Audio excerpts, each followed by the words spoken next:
मैंने कई मौकों पर इस बात को कहा, खुदाई से रास्ता नहीं निकलेगा। ये खोदने वाले लोग सौहार्द को खोदेंगे।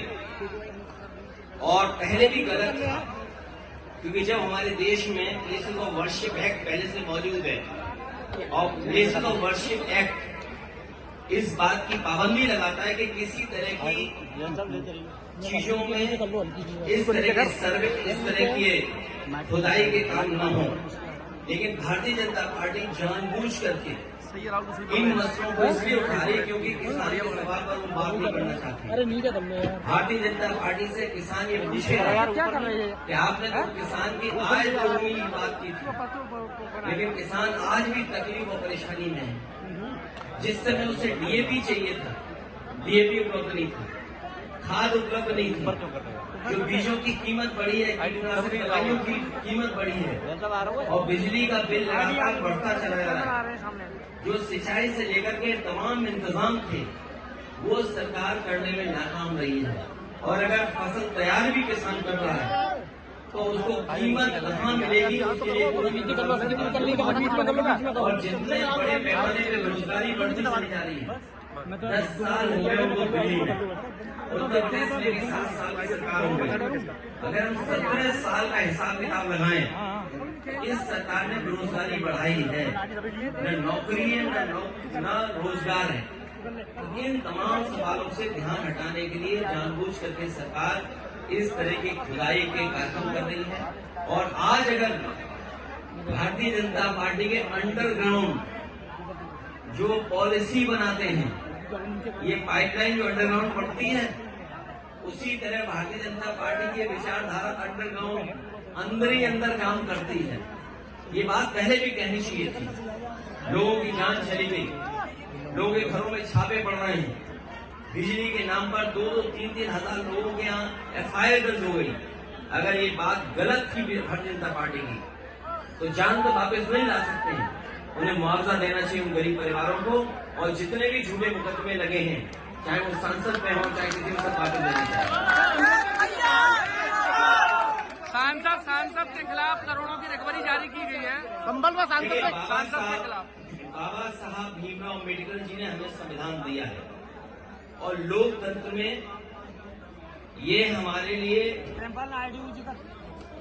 रक्षा कवच का काम करता है। संविधान हमारे लिए, आपके लिए ये संविधान रक्षा करता है, हमें आपको सम्मान दिलाता है। और जानबूझ करके भारतीय जनता पार्टी अपमानित करना चाहती है।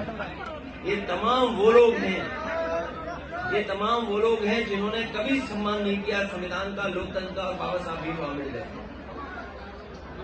जो बीजेपी के लोग, केवल एक नहीं, बीजेपी के सभी लोगों को माफी मांगनी चाहिए। सर, अब समाजवादी पार्टी आखिर कहां तक जाएगी?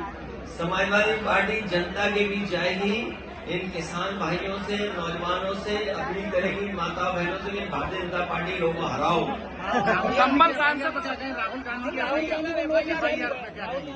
राहुल गांधी की FIR में देखिए, भारतीय जनता पार्टी जानबूझ करके ऐसी बहस छेड़ना चाहती है देश में जिससे उसे लाभ मिले।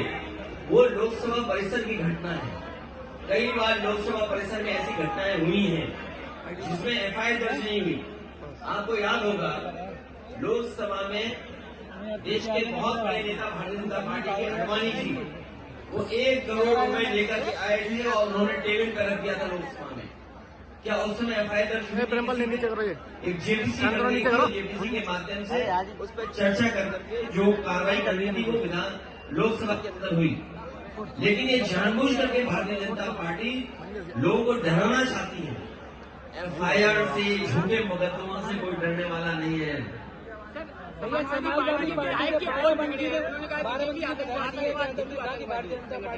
आतंकवादी संगठन है। हो सकता है उन्होंने ज्यादा कह दिया हो, उन्हें ये लगा हो जो नफरत फैलाने वाला दल है। आप नफरत फैलाने वाले दल को क्या कहेंगे? जो दल ये जानता हो कि इस घटना के बाद लोगों की जान चली जाएगी, उस दल को आप क्या कहेंगे? केवल एक जगह नहीं, कई उदाहरण मैं दे सकता हूँ जहाँ पर भारतीय जनता पार्टी ने इसी तरह नफरत फैलाने का काम किया। भैया संभल में मंदिर जगह जगह निकल रहे हैं और शहरों में भी ये स्थिति बनती है। ये फिरोजाबाद तो बहुत पुराना शहर है, यहाँ अगर खोद दो तो न जाने क्या मिले। कई ऐसे भाजपा के नेता हैं, उनके घर घुस जाए तो न जाने क्या मिलेगा उससे। भाजपा के नेताओं के भी घर खुद जाए तो न जाने क्या मिलेगा उसके अंदर। हमारा आपका घर खुद जाए तो पता नहीं क्या मिलेगा। ये धरती कब से है? मान लो हम भगवान श्री कृष्ण जी को याद कर रहे हैं तो 5000 साल हुए भी, 5000 साल ही हुए क्या स्वामी जी? कितने साल हो गए? 5000 साल की तो हम इतिहास जानते हैं। ये धरती 1 लाख साल से है और मनुष्य कब से आ रहे हैं, कब से जा रहे हैं। तो कहीं खोद दो के क्या ना मिल जाए वहां पर। सर संभल सांसद जी पे बिजली चोरी को और कोई मुकदमा तरफ लगा। अरे पत्रकार साथी, जालौन में एक पत्रकार ने भारतीय जनता पार्टी के खिलाफ न्यूज निकाल दी, उसके कपड़े उतार दिए थे, उसे नंगा कर दिया।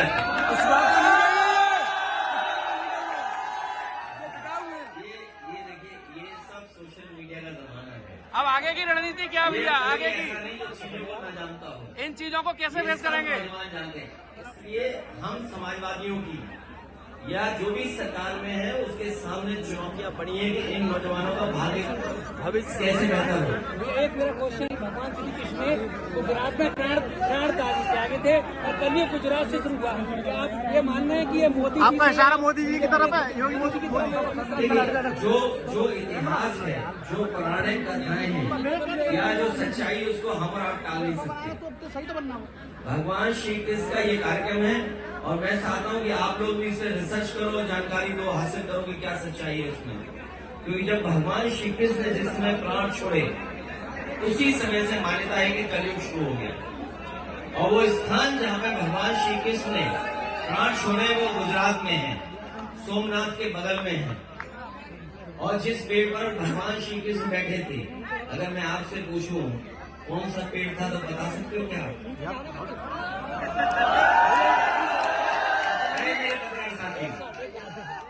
ये दिल्ली से इसको व्हाट्सएप से सवाल आ रहे हैं, बताइए। आगे की रणनीति क्या भैया? 27 का प्लान क्या है? देखिए, ये चुनाव आ गया है इसलिए ईडी भी आ गई। चुनाव आते ईडी इनकम टैक्स आ जाती है, चुनाव आते सीबीआई आ जाती है। ये कौन सी नई बात है? सब जानते हैं बात। समाजवादियों की अब क्या रणनीति? हमारी रणनीति ये है कि नौजवानों का साथ लें, किसानों को जागरूक करें, माताएं बहनों को भविष्य में हम लोग सम्मान देंगे। चाहे हमें किसी रूप में सरकारी योजनाओं से उनकी सुरक्षा, उनके स्वास्थ्य और उनके सम्मान के लिए कोई योजना बनानी पड़ेगी तो हम लोग बनाएंगे। पूर्व में भी हम लोगों ने अच्छी योजनाएं बनाई थी जो आज भी जनता को दिखाई दे रही है। चाहे वो एम्बुलेंस हो, चाहे पुलिस को गाड़ी हो, चाहे वो लैपटॉप हो और चाहे बड़ी बड़ी सड़कें बनाई हो, चाहे बिजली का इंतजाम किया और नहरों का पानी फ्री किया हो, सब याद है। अंग्रेजों से लड़े थे भगत सिंह चंद्रशेखर, अंग्रेजों से लड़े थे भगत सिंह चंद्रशेखर, लोहिया जी लड़े इंदिरा जी के इमरजेंसी में। अब इस वक्त पे आप लोग कैसे देखेंगे? अंग्रेजों इमरजेंसी में, अंग्रेजों के जमाने में चंद्रशेखर और भगत सिंह जी हुए, अब इस जमाने में आप इस लड़ाई को नहीं, ये लड़ाई लगातार चलती रहेगी क्योंकि भारतीय जनता पार्टी ने बहुत बड़े पैमाने पर नुकसान किया है। ये बातें तो बड़ी बड़ी करते हैं। कल भी अगर हमने आपने सुना होगा कुवैत का भाषण प्रधानमंत्री जी का कुवैत का भाषण सुना होगा कि न जाने कितनी बड़ी चीजें बता रहे हैं, लेकिन जमीन पर कहाँ है? जमीन पर क्या है? अगर दो लोग सक्सेसफुल हो जाएं तो वो देश के लिए कितना फ्रूटफुल साबित होंगे। हमें बड़े पैमाने पे नौजवानों को नौकरी रोजगार देना है, हमें वो इंतजाम करने हैं जिससे बड़े पैमाने पे नौजवानों का रोजगार मिले, नौकरी मिले। वो फैसले हम लोगों को लेंगे। संसद में इस तरह बहसबाजी हो रही है, धक्का मुक्की हो रही है, मर्यादा को लेकर ये सत्ता पक्ष में जो सरकार के लोग हैं उनको सोचना समझना चाहिए था। सरकार रास्ता निकालती है, स्पीकर के माध्यम से अगर कोई ऐसी घटना हुई थी तो सभी पॉलिटिकल पार्टी के लीडर्स को बुलाया जा सकता था, बात की जा सकती है। लेकिन आप बहानेबाजी देखिए उनको, ये सब जानते हो आप बहानेबाजी थी।